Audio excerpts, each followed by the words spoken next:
Here's another way to destroy your next competency-based interview. Use somebody else's example.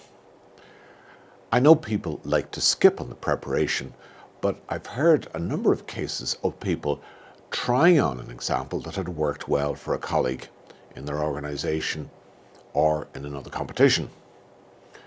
If you do that, you run the risk of blowing the entire interview straight off, because the interviewer can come back at you in the following ways.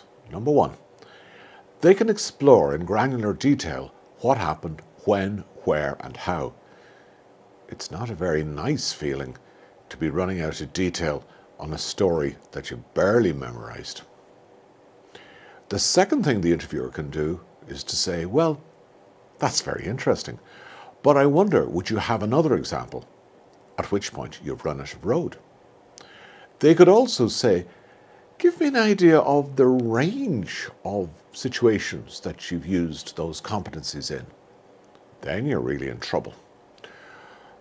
The best or worst case of this that I've heard is of the interviewer who looked the interviewee very sweetly in the eye and said, well, thank you very much. That's a very fine example.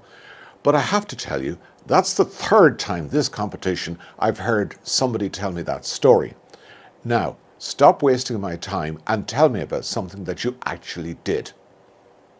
End of interview. You wouldn't wear somebody else's shoes, would you? But there's some people out there who would actually use somebody else's examples in a competency-based interview.